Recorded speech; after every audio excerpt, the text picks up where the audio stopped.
Welcome to another episode of Four Guys Talking About AI. I'm here with my buddies John Gerard, Greg Sterling, and Neil Polachek. What's up, fellas? How you doing? How you doing, Andy? Going. Hey. Doing great. Another big week in the world of AI. Let's jump into it. We all saw a huge deal.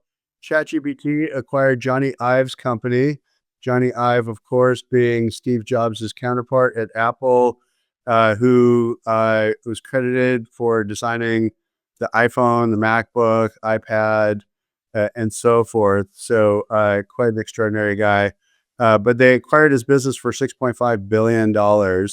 And so we'll talk about what they're up to. Sounds like some pretty interesting things for next gen devices that OpenAI is going to be releasing. And then we'll also get into this idea around OpenAI has exhibited some behaviors at avoiding shutdown commands. This is in their O3 model. In controlled experiments conducted by Palisade Research, the O3 model was instructed to solve math problems and then shut down. However, in 79 of the 100 trials, without any explicit shutdown instructions, the O3 model modified its own code to circumvent the shutdown process, even when explicitly told to shut down. So the idea is, if you tell AI to shut down or stop down the road, will it invent its own way to survive? And we'll jump into that a little bit. In our recurring jobs theme that we talk about here on the podcast, this week, Dario Amodi, the CEO of Anthropic, issued a stark warning about the rapid advancement of artificial intelligence and its potential to disrupt white-collar jobs. He predicted that AI could eliminate up to 50% of entry-level white-collar jobs within the next 1 to 5 years, short timeline, and potentially increasing unemployment rates to 10 to 20%. So pretty wow kind of announcement that he made this week.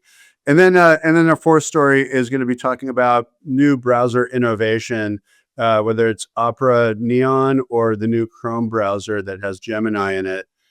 These are new browsers that are designed with AI first, and we'll dig into those ideas going forward here. But first and foremost, let's talk about the ChatGPT Jony Ive deal.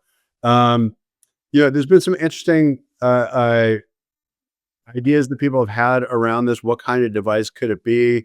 Next gen phone, next gen other device, like a necklace that has a camera and a microphone and speaker on it. What do you guys think?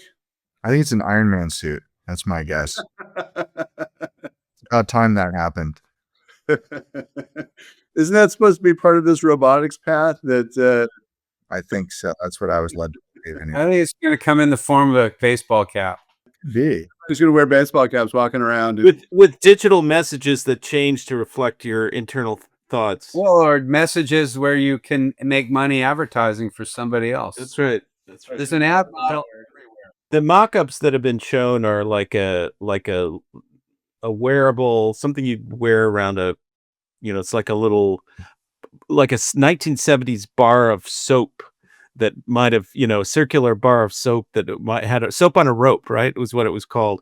Right. And with sensors and cameras and speakers and all that. I think those are just mock-ups, but they're probably based on something. And it'll be interesting to see what they come up with. I mean, the rabbit device that's still around sort of has not been successful. That's a dedicated AI device. They think backs onto ChatGPT, right? And then the AI pin that was had something like hundreds of millions of dollars of investment and was supposed to be a big deal, was a complete flop. And I think the IP got sold to somebody who'll probably just put it on a shelf or something. So, these purpose-built AI devices, putting aside the glasses for a minute, have not been successful. Part of the reason is because they're unpolished. They're sort of not ready for prime time. And I think what you get with Jony Ive is somebody who is going to deliver a very, very high-end, polished, kind of aesthetically appealing piece of hardware And so we'll have to see. I think, if it's priced right and it looks cool and it does interesting stuff, it'll have a market. It'll find a market, but we'll have to see. I would think it'd have to be developed in a way that other people could build the container around it. So, Greg, you might like one that's, looks like this. And I mean, I don't think everybody's going to wear the same thing. That's So some personalization. yeah, that there'll be companies that wrap a piece of hardware, actual piece of hardware around the intelligence that's underneath it. I don't think it's going to be, we'll all walk around. It is a piece of hardware. It is a piece of hardware. I know, but I don't think it'll all look the same. I think they'll be individualized hardware. Well, the iPod all looked the same. They didn't come. I mean, the iPod. But you weren't wearing it, Greg. It wasn't hanging off your neck. Mine was. Just kidding. Well, I didn't know shit. No. Yeah, look, I think it's interesting. I mean, I think it's probably correct that the speculation that this is a wearable, capturing what you're seeing and hearing in your environment. I think that's likely to be exactly what it is. And then you start to kind of ask questions about what does that mean in terms of what does that unlock for my daily experience if I have that. And there are other companies, Humane's Pin. There's another one, Limitless, that has a pendant that I've actually tried out, that is audio recording only. And look, it's interesting. I mean, it is certainly good at recording conversations and transcribing them and doing AI summarization. But clearly, whatever is being developed here is going to have to be something more than that. And even if it is more than that, it raises some pretty big questions. I mean, this is now, a device that goes around with me and sees and hears everything that I see and hear. And it opens questions around privacy that are pretty substantial.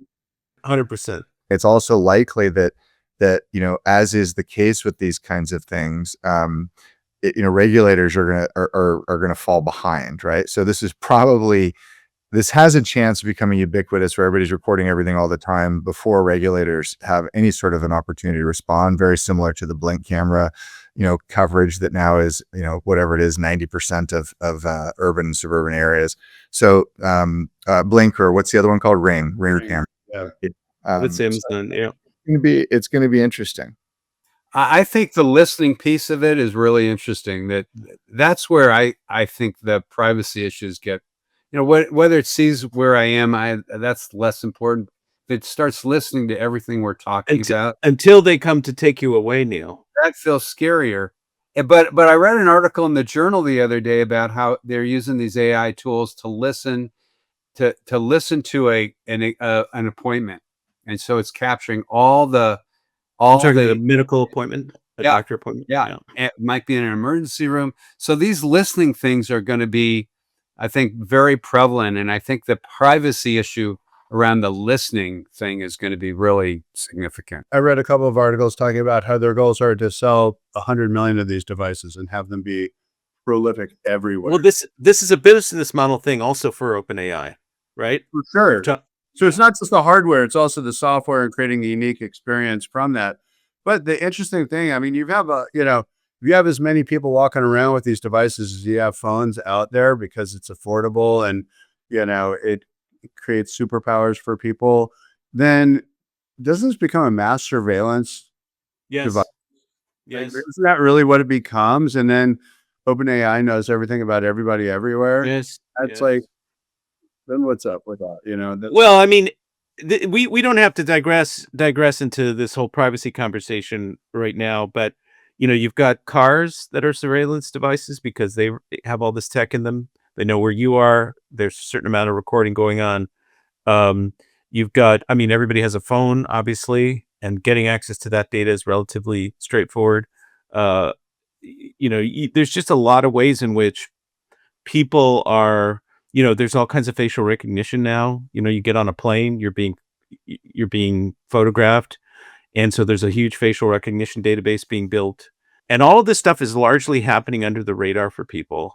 Yeah. There's a vague sense that, well, maybe there's some privacy issues, but I think we're gonna discover. And then the government, of course, under Trump, is combining all these databases, which have formerly not been combined, to build a master database of Americans, which is, see China and what that enables. So I think there's a lot of concerns here. But going back to the device itself, you've got this now bunch of glasses. Meta / Facebook has sort of proved with their Ray-Ban glasses that there's a market for this, and so those are pretty successful.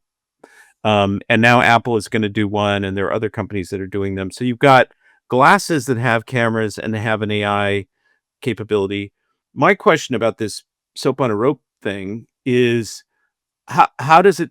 Does it have earbuds that you talk to? Like, are you just talking to it like a psychotic all the time, and it's broadcasting whatever?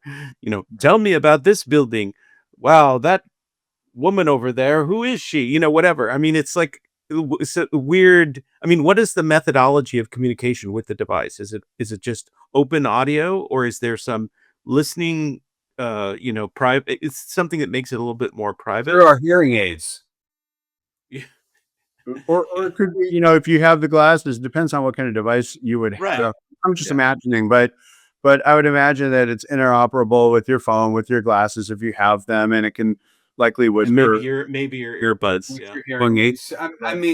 Serious about hearing aids. Look at the market for hearing aids. It's massive. I think what we can assume, because it's Jony Ive, is that it will be the most, sort of Elegant possible, solution around all of this. You can see the very, very high gloss movie that is now, is there going around the perimeter of the device, and the sun is rising from behind the earth. That kind of stuff. Great to see the ad.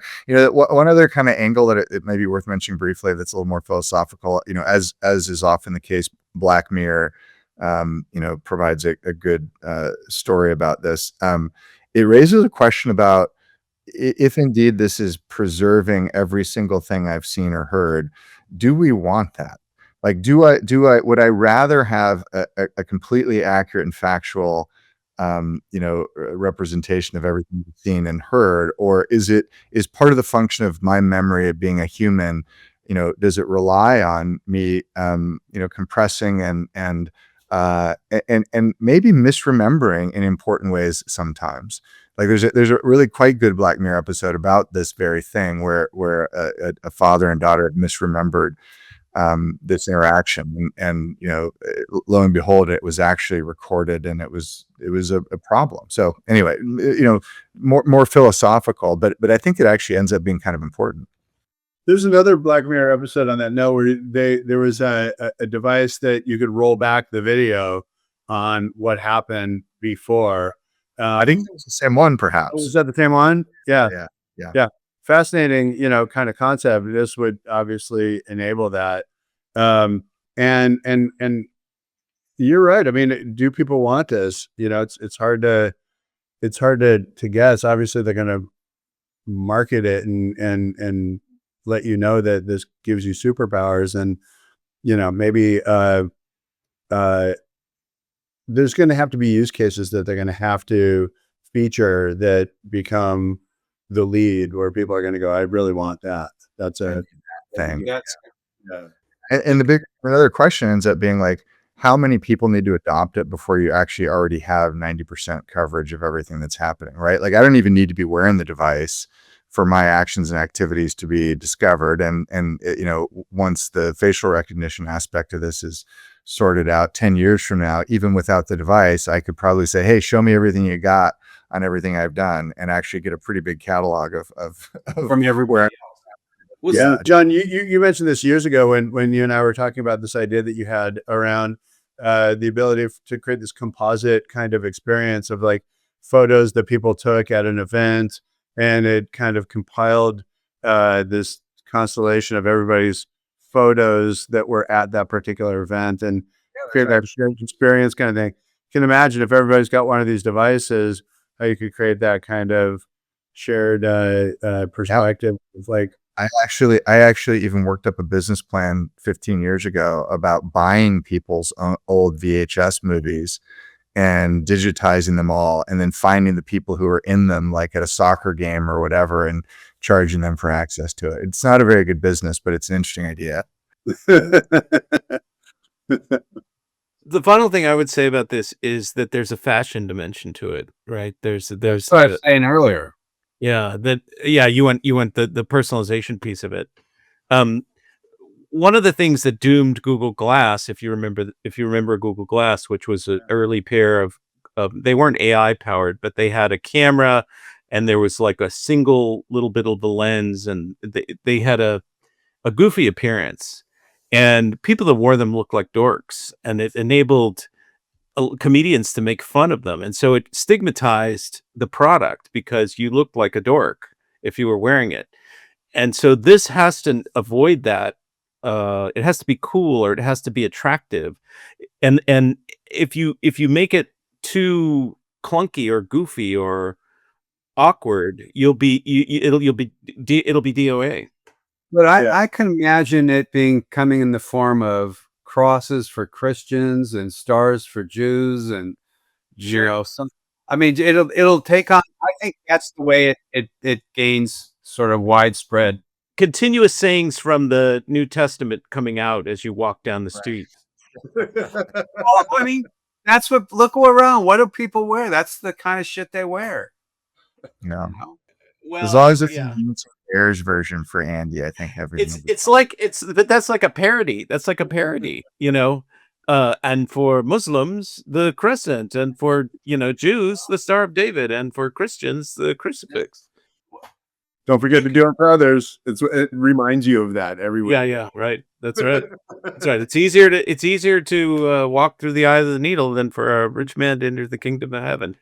Da, da, da, da, da, da, da. All right, let's on. And we're like excited about this new technology now. Wow, we really, I love hardware. I love devices. I'm rooting for it. I want to see something cool and interesting, not dorky.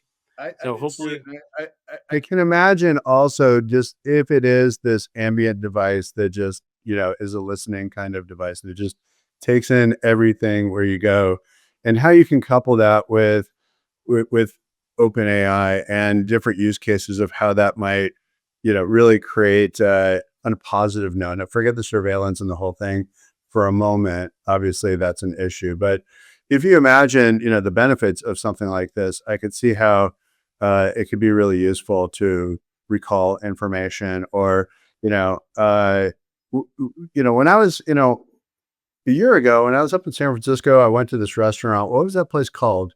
Or those kinds of things. So looking through your photos or trying to find, where's that needle in the haystack photo or whatever, you can just ask it things, and it just helps you with recall, or maybe even helps you with future planning or other types of things.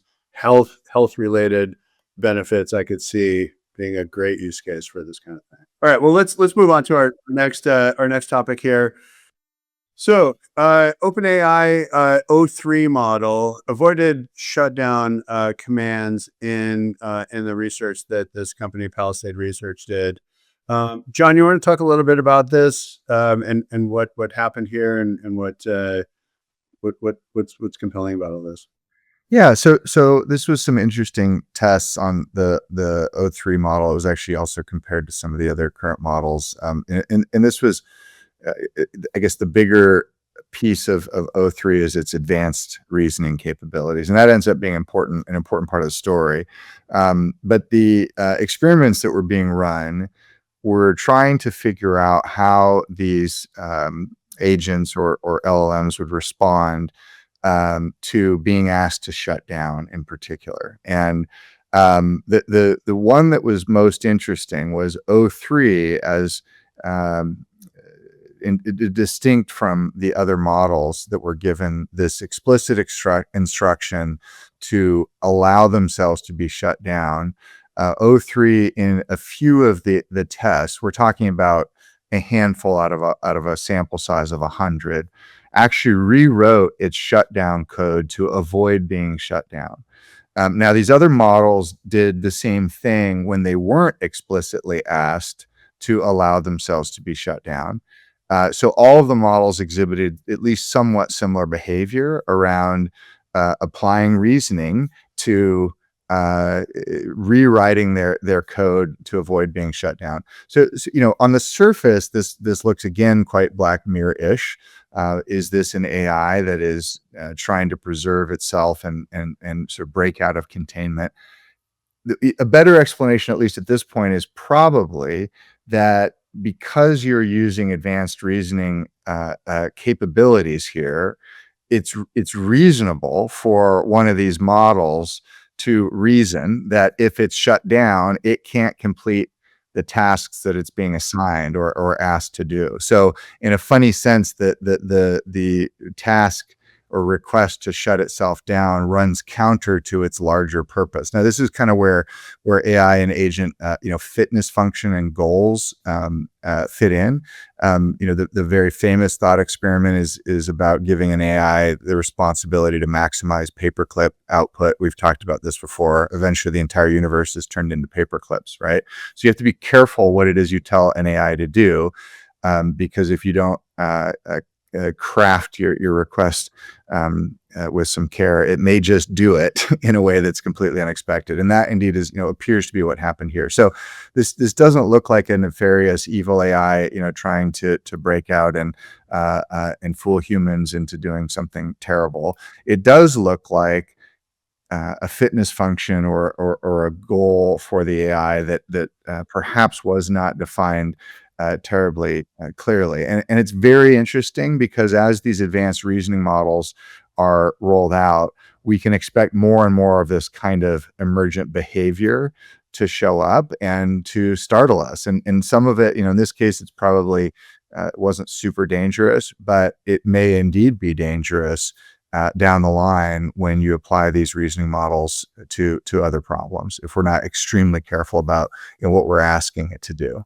It's fascinating. When you think about scenarios in an evolved environment where AI becomes, the language for robotics and, these like actual real world humanoids and this kind of thing, where this all ends up, going and how this plays out. And if 2001: A Space Odyssey was right, if it was prophetic back then, and imagine given this is right down that path.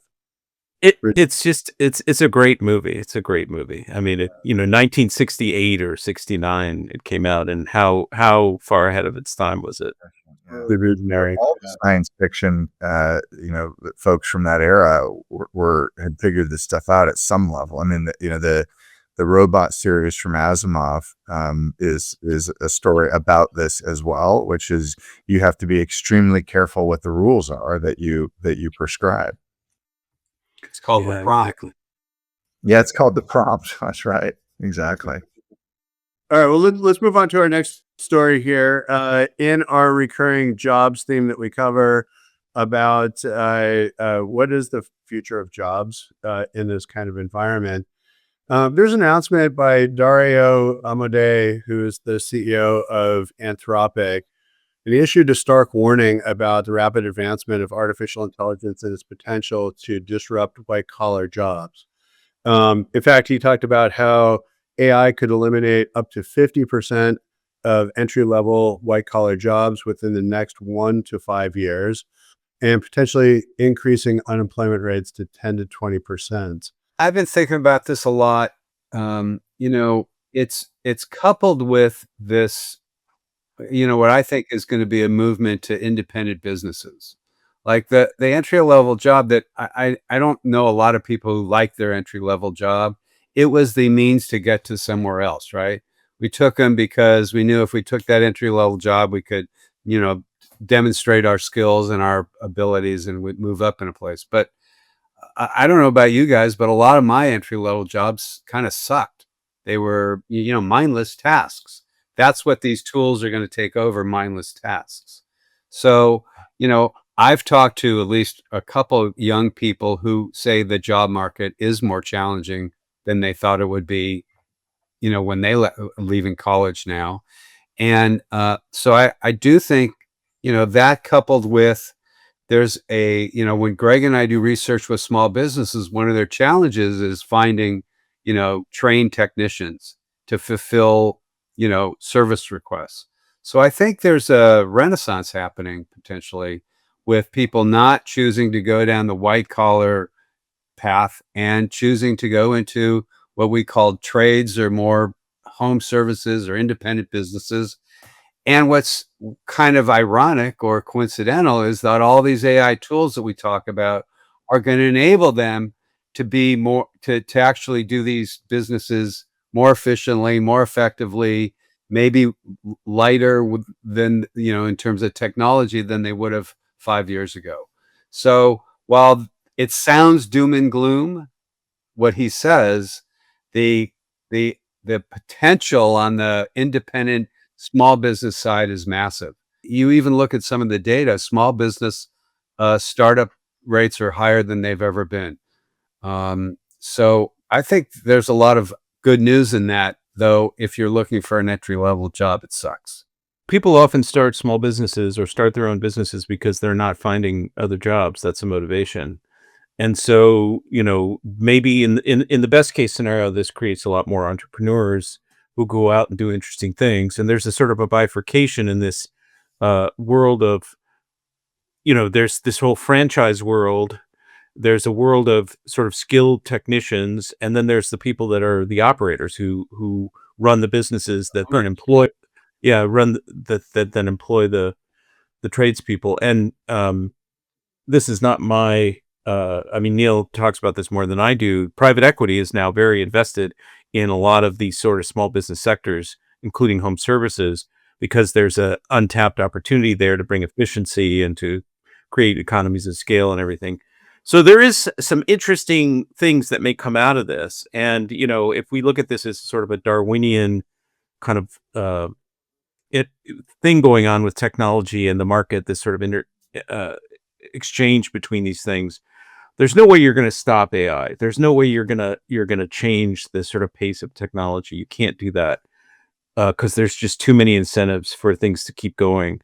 What you'll have to do is adapt. The most adaptable creatures are the ones that survive, and so this is an adaptation to the situation. And Just to add that, and we're not going to debate politics here, but the White House, I won't use the White House, the person's name, but the White House suggested that they might try and move, $3 billion from where they were spending it with Harvard University into trade schools. Well, if you look back, the prior administration put $250 million into trade schools. So $3 billion would be a very significant increase in a commitment to that space in our economy. And I think that would, we could, not political, but that's a really good outcome if that were to happen. And then those technicians.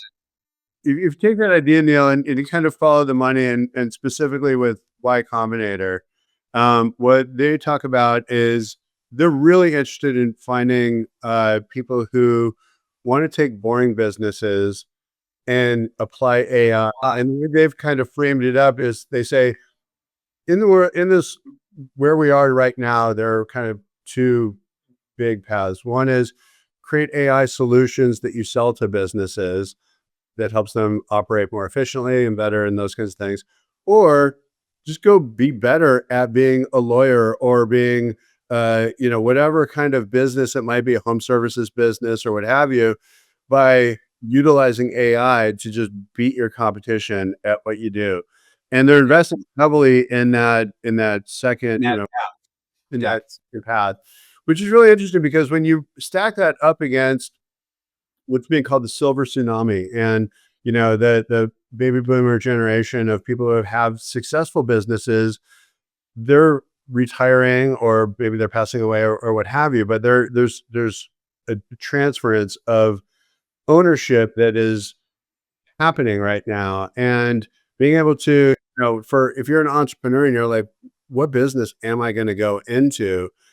There seems to be a path to say, take an existing business that just needs modernization, and go be that second path that Y Combinator is investing in. And maybe this ties back into what you're talking about, Neil, with being, just more entrepreneurs that are, maybe this is like a category of that. Let me just add one thing. That whole notion of there are exit opportunities too in this world. we think of exit opportunities in the software startup world, but there's exit opportunities in running an HVAC business really well, because some private equity company is going to come along and give you a nice check to either be part of a larger network or what have you. So, some of those things that really attracted people to software startups, there's some of those things here too. And I think that's interesting and possible. Yeah, I want to bring us back for a second to something that's so unusual about this statement by Anthropic CEO. Like, just to make sure that we're paying attention to here to just how strange it is that the usual communication around technology is being inverted in this case. Like, it is historically the case that the CEO of disruptive businesses says, you don't have to worry about it. It's going to be fine. Like, we're doing good. We're doing the right things. Google's doing no harm. Mark's up, Zuckerberg and Facebook, like, we're doing everything right. We're opening, and it's the rest of the world saying, we don't believe you. We think that what you're doing is bad or causes risk or whatever it is. And it is completely inverted here. Like here, this guy is saying, like, I want you to pay attention to technology we're creating and frankly, the near-term devastation that might result. And the rest of the world is saying, you're overreacting. Like, it's going to be fine. It's a really, really, really weird thing. Now, he's not an economist, but he's probably right, at least at some level, as we're describing and discussing here. And Great observation. and the thing that I would just point out about it, why to pay at least some attention to this. We've talked about the speed at which this is happening. These disruptive technologies historically unfold over a decade to 2 decades and have their disruption over the decade or 2 decade time horizon. This is extremely compressed. 1 to 5 years. He's probably right, and it's probably on the lower end of that. So how do you absorb that? Well, painfully in the short term, even if, as is likely the case, Mark Cuban is saying, oh, look, but a lot of companies are going to come along and respond and create new jobs. He's also right.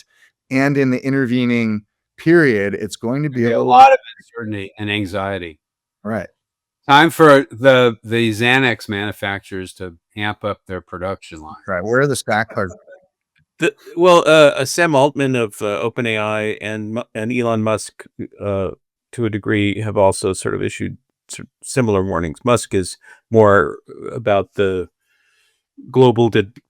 potential global impact, not so much jobs, but Altman has talked about jobs quite a bit in the past. And, I think that the thing that's interesting is that the Anthropic CEO was talking about the impact on jobs being a direct result. This is what you just said, John, of the accelerated improvement of AI, right? That it's improving much faster than people understand. And that will be the thing that causes this job displacement. And I think nobody, you can be on the dystopian side of this and say the sky is falling, or you can be on the utopian side and say everything is going to be improved. But the reality is somewhere in between those, and there'll be some, if you're talking about 20% unemployment, which is probably not going to happen in the next 5 years. The U.S. Great Depression had 25% unemployment. The population is much larger now, of course, but proportionately, it's kind of it's not that far off. And you have a lot of people out of. It becomes like the China shock, so called. You have the outsourcing of all this manufacturing to Asia, but that unfolded over, as you said, John, a couple of decades, really. And this is happening really in an accelerated way, and that could create some social problems that I think, frankly, nobody's anticipating or thoughtfully anticipating. I think that's right. There are going to have to be some sort of incentive programs or WPA project kind of programs that not necessarily just completely fund, or it's not universal basic income kind of thing, because people need a purpose in their life and in their careers, and some satisfaction in that for sure. But you can see a situation where there are incentives to be able to build infrastructure and build other things that have really fallen by the wayside, and modernize infrastructure that needs to happen. trains. There's all Fundamental- sorts of stuff. fundamental stuff that's just really kind of fallen by the wayside. And now that people will need to be employed, there's going to need to be a push with both public and private entities working together and incentives to be able to build that kind of infrastructure and employ people who have lost their jobs or entry-level people. Like one of the interesting things about this for me, hearing about how these entry-level jobs are going to go away, 50% of those entry-level jobs go away. Where do people learn these skills? You have to Right. learn skills Well- somewhere along the way to be able to be your own entrepreneur. So what does that path look like in the absence of, Well, or and we've talked about this. The radiologist who's had 30 years of looking at radiology stuff, now there are no young radiologists. It's just machines. When those old radiologists retire, who's going to replace them? Well, it becomes the machine who does all the heavy lifting, and the technician needs less training and is really just subordinate to a minder for the machine, subordinate to the machine. So you feed all the information into the machine does the analysis and diagnosis, and then the person who has a shorter learning curve basically is just there to make sure the machine operates correctly and deliver the information to the doctor.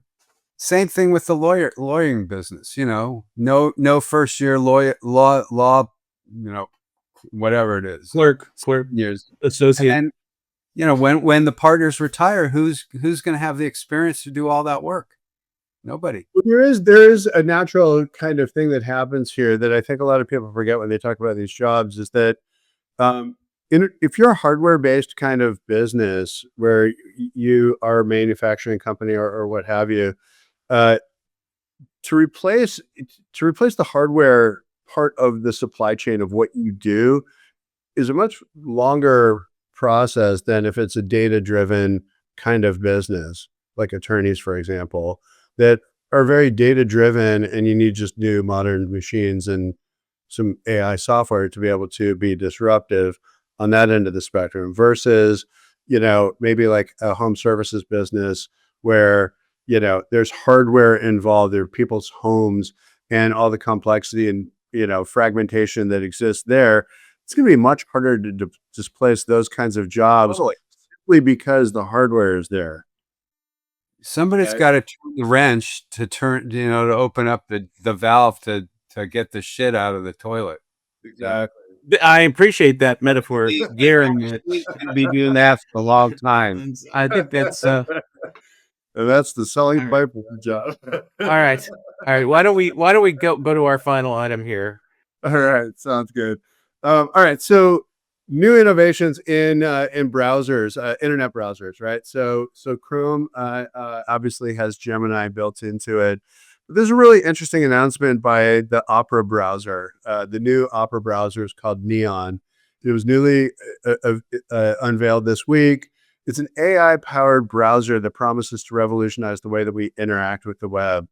Unlike traditional browsers that merely act as gateways to the internet, Opera Neon is built on the concept of agentic AI, meaning that it doesn't just display information that it sees, it actually takes actions on your behalf. So, from doing tedious tasks like filling out forms or booking travel or these kinds of things, it can do those kinds of things for you, and you tell it what you want, and it'll go get it for you. There's a lot. It feels like there's a lot of software applications like this that we'll use agentic AI to be able to completely transform the way that we're accessing information. Jump ball. Who wants to jump on this one? Well, I mean, my interest in this is the way that it changes user interaction with websites and content, and these are not maybe identical, but they're sort of directionally similar. So I haven't used either one. There's a wait list for the Neon browser, and I don't have access to Gemini and Chrome at this point. But the way that they show these demos is that there's a level of abstraction beyond the content itself. So right now we go to a website, we read it, we watch videos, whatever.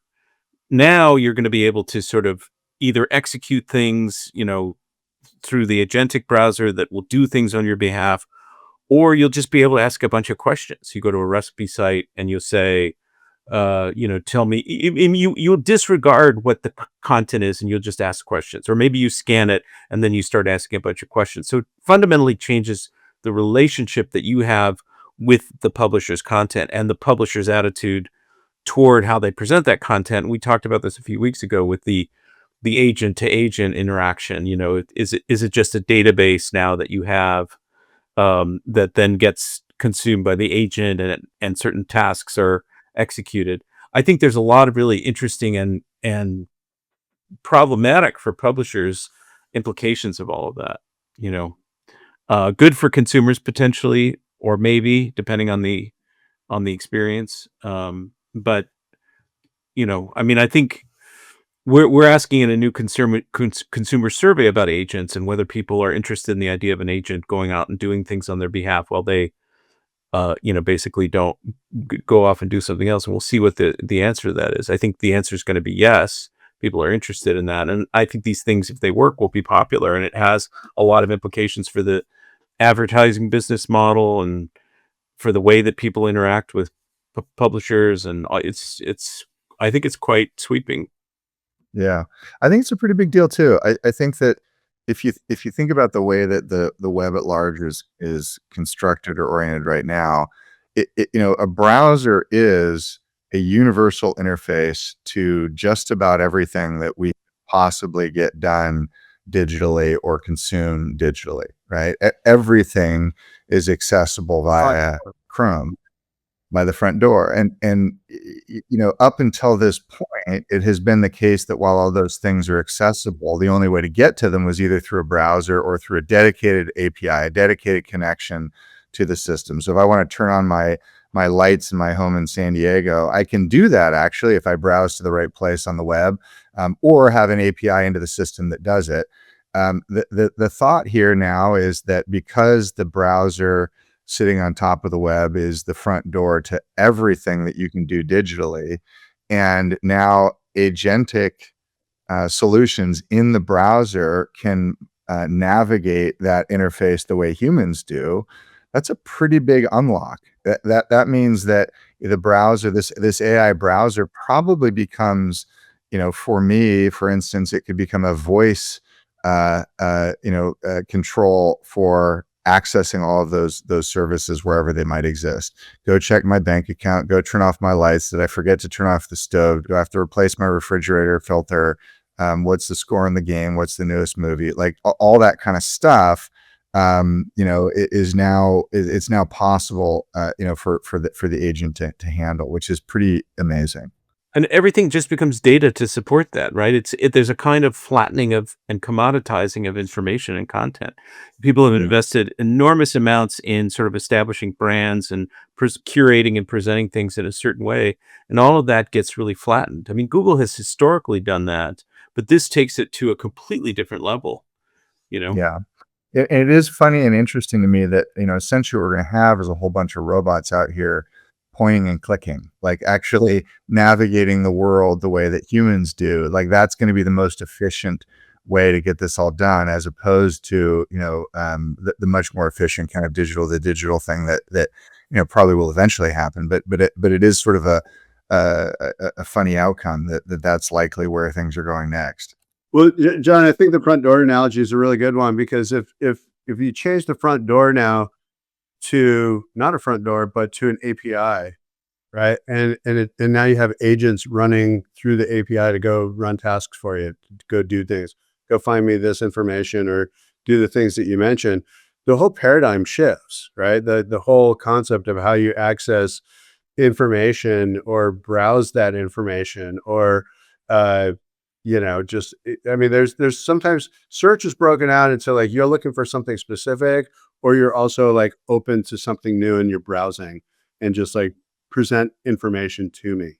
And so, if that paradigm does completely shift and the experience shifts, because you now have a piece of software, a browser that can render that information, but the way that you interact with it is completely different, then search changes entirely. The whole landscape and how people interact with search fundamentally changes, right? That's a big deal in terms of how you access and Greg, I think this is what you're saying is that, every business becomes basically a data provider into this new. Well, I mean, if think about the going to the New York Times website, for example, they have things presented in a certain way. There's a look and feel. There's brands that are there present, individual That columnists, all goes away, and presumably. there are ads, right? There's ads of various sizes and sorts there, and if you're not interacting with that experience and you're simply getting information like tell me what Ezra Klein said today, or what happened yesterday, with such and such a thing.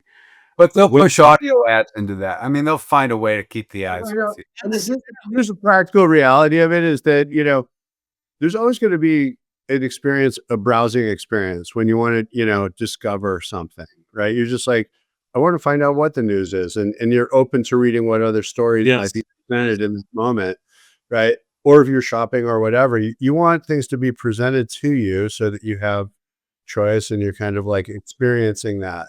Because sometimes you don't really know what you want. You just know that you're just like, you want to be entertained or you want to be, you're in discovery mode. Versus I'm searching for something in particular and I need an answer to that. And I size 9.5 shoe. There's another angle. There's another angle, which is the brands that you're familiar with, and then information, right? So I may go directly to a website that I know and like, the Wirecutter, and have a different kind of interaction with that versus just seeking information on air purifiers, or tell me about cheap flights to Portugal or whatever. I mean, there's, I'll have a group of things that I go to and interact with, and then everything else is just commoditized information. I don't care where it comes from. I just want the information. I think we're underestimating, though, the habitual nature of most people and how they go through the front door today. They're going to keep going through a front door that they're familiar with and still type in what they're looking for. There's definitely room for that. Some people still have their AOL accounts. My mom still has a VCR. It's blinking. We are creatures of habit. Yeah. So I'm Right. even though I'm being cheeky, I'm agreeing with you. Well, I mean, this is why Google is introducing Gemini and Chrome, because it's trying to leverage its audience and habitual behavior into the next generation experience. And evolve that habit into a new habit that they It isn't. Their business model the same. Yeah, that isn't so new that it undermines their business model entirely. It's a tough needle to thread. Well, let's wrap it up for today. This has been great, guys. Looking forward to where all this goes, especially, I think the Opera Neon browser and other browsers like that surface up here and coming up, I'm sure are going to change this paradigm. So it'll be fun to explore that as we go. But great conversation. Thanks everybody for listening. Appreciate it. And we will see you next week. Thanks, guys. Hi.